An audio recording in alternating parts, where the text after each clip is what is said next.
आज हम भगवत गीता का पहला अध्याय का श्लोक संख्या 25 देखेंगे। हमारा श्लोक है ये। भीष्म द्रोण प्रमुखतः सर्वेषां च महीक्षिताम् उवाच पार्थ पश्येतान् समवेतान् कुरुनिति। भीष्म द्रोण प्रमुखतः सर्वेषां च महीक्षिताम् उवाच पार्थ पश्येतान् समवेतान् कुरुनिति।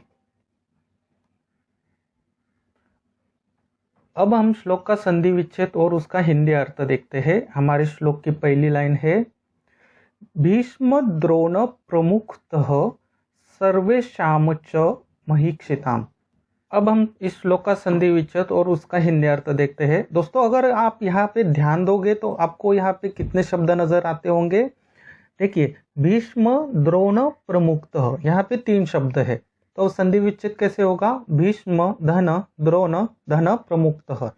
सर्वेषां च, इसका संधि विच्छेद जैसे है वैसे ही आएगा।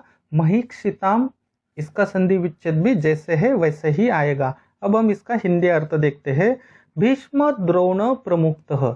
दोस्तों, ये बहुत बार हमने शब्द गाया है, भीष्म द्रोण प्रमुखतः। तो इसका हिंदी अर्थ है भीष्म द्रोण समक्ष, प्रमुखतः यानी कि समक्ष।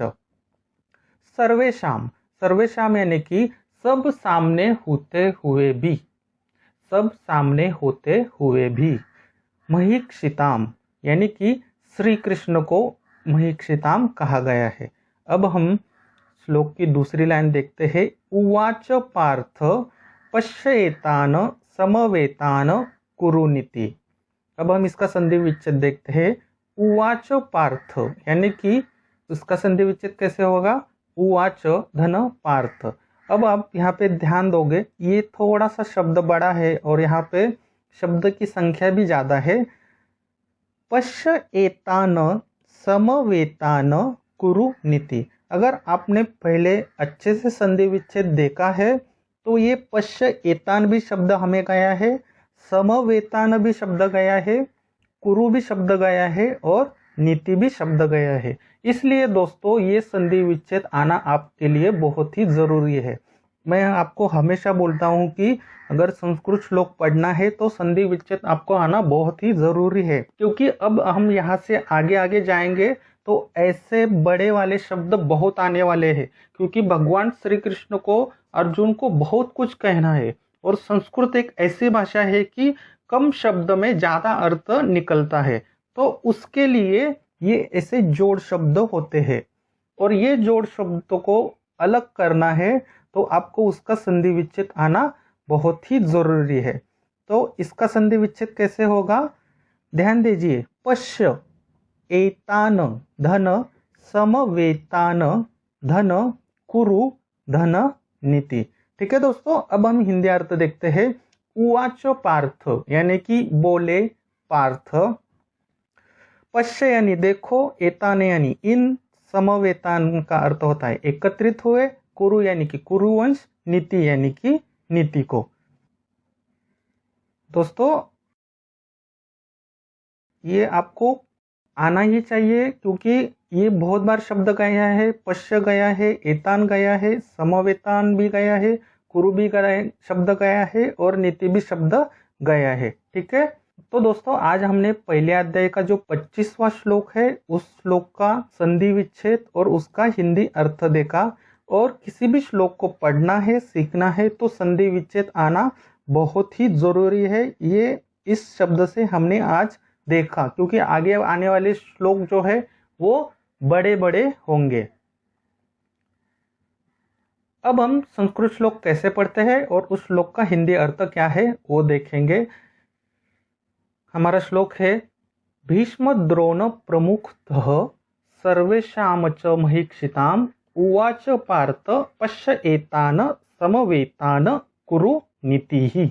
किसी भी श्लोक को पढ़ना है तो हम उसके 4 भाग करते हैं। भीष्म द्रोण प्रमुखतः सर्वेषां च महीक्षिताम् उवाच पार्थ पश्येतान् समवेतान् कुरुनिति। अब हम इसका हिंदी अर्थ देखते हैं। ये श्लोक क्या कहना चाहता है?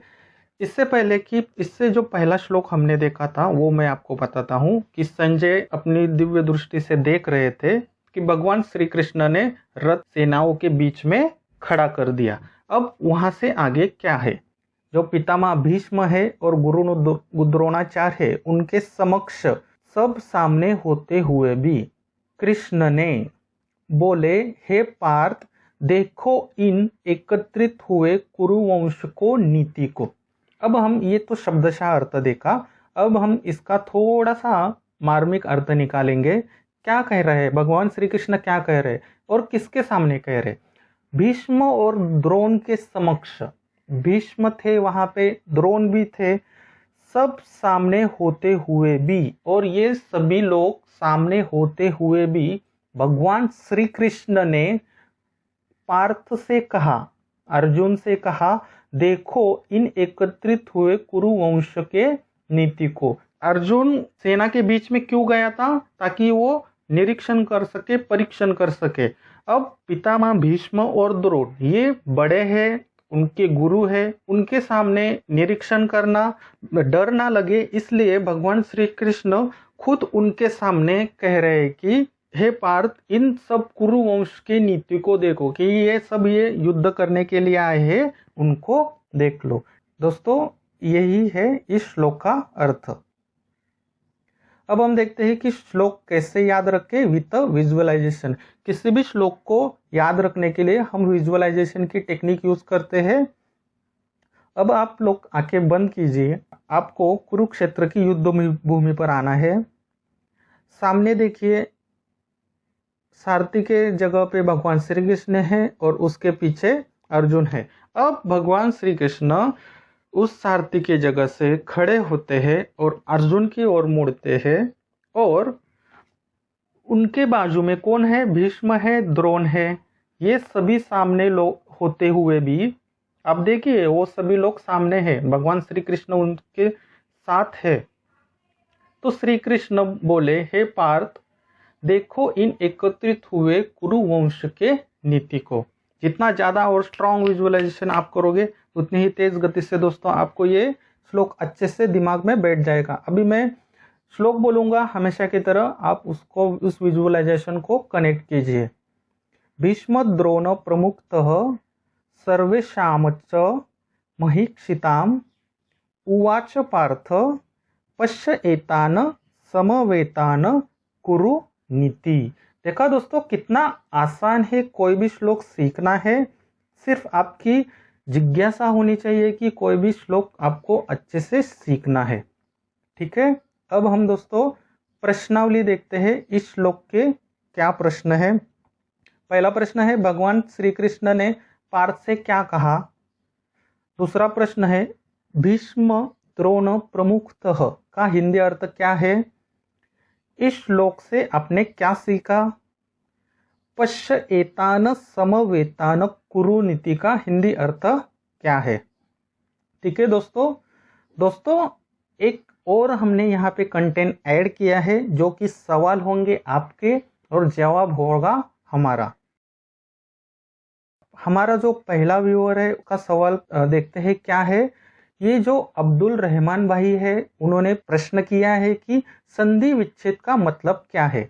ठीक है अब्दुल भाई, देखिए संस्कृत भाषा कैसी है, संस्कृत भाषा में अगर कम शब्द में आपको ज्यादा बोलना है तो जोड़ शब्द होते हैं। जैसे कि यहाँ पे आप देखिए, यहाँ पे कौन सा शब्द है? आज ही का श्लोक है, भीष्म द्रोण प्रमुखतः। सिर्फ ऐसा कहने से इसका अर्थ क्या होता है? भीष्म और द्रोण के समक्ष। तो कम शब्द में अगर आपको ज्यादा बोलना है तो संस्कृत भाषा का यूज करते हैं। ये कंप्यूटर की जो प्लगिंग होती है, जो सॉफ्टवेयर की प्लगिंग होती है, उसकी भी भाषा संस्कृत ही होती है, क्योंकि संस्कृत भाषा कम शब्द में ज्यादा अर्थ निकलता है। अब ये जो जोड़ शब्द है को डिवाइड करना, उसको संधि विच्छेद कहते हैं। जैसे कि भीष्म द्रोण प्रमुखतः, तो इसका हिंदी अर्थ क्या हुआ? भीष्म द्रोण समक्ष। ये तो शब्दशः अर्थ हो गया, संक्षिप्त अर्थ अलग होता है। तो अब्दुल रहमान भाई, आपको अच्छे से समझ में आया होगा कि संधि विच्छेद क्यों जरूरी होता है ताकि आप जो बड़े बड़े संस्कृत के जो श्लोक है, जो शब्द है, उसका अर्थ कैसे निकाले, तो ऐसे निकालते हैं कि जैसे कि भीष्म द्रोण प्रमुख। ठीक है, अब हम दूसरा ये देखते हैं। ये जो हमारी बहन है गीता गुप्ता करके है, ये फर्स्ट श्लोक से सभी प्रश्न के उत्तर भी देती है। मुझे बहुत अच्छा लगता है कि ये जो बहन है वो अच्छे से श्लोक सीख रही है, और उन्होंने मुझे रिवॉर्ड भी दिया है कि आप इतना अच्छे से समझाते हैं, मुश्किल नहीं आ रही है, इसलिए आपका बहुत बहुत धन्यवाद। सागर जादव लिखते हैं, ये 3 दिन पहले उन्होंने प्रश्न पूछा था कि पुराण काल में युद्ध से पहले शंख क्यों बजाते थे। क्योंकि क्या है, युद्ध की शुरुआत शंख बजने से ही होती थी, यानी कि मैं भी तैयार आप भी तैयार, चलो हम लोग युद्ध करते हैं, यही है, इसलिए शंख बजाया जाता था। पुराण काल में शंख, युद्ध से पहले शंख बजाना, इसका अर्थ है कि अभी हम लोग दोनों युद्ध को प्रारंभ कर सकते हैं। ठीक है सागर भाई, आप आशा करता हूँ ये आपको प्रश्न का उत्तर मिला होगा।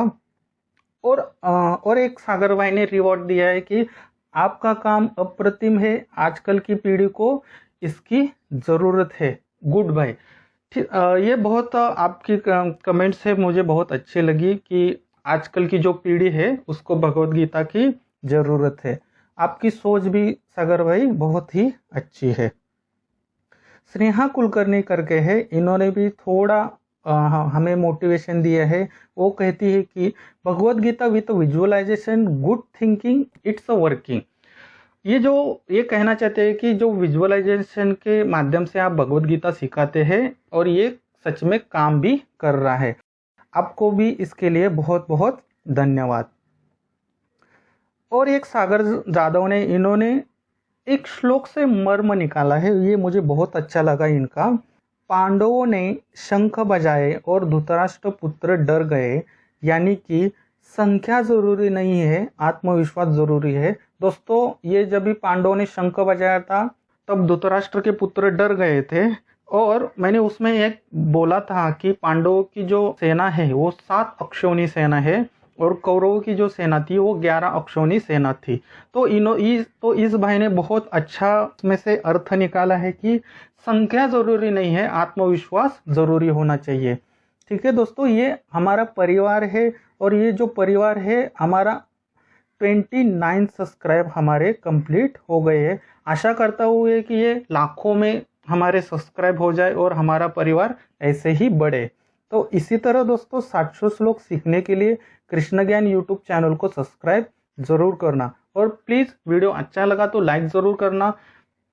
जितना हो सके आपने क्या सीखा वो भी कमेंट्स में डालिए, ताकि बाकी के भी लोग देख सके। तो फिर मिलते हैं दोस्तों भगवद गीता के पहले अध्याय के श्लोक नंबर 26 में। तब तक के लिए हरे कृष्णा।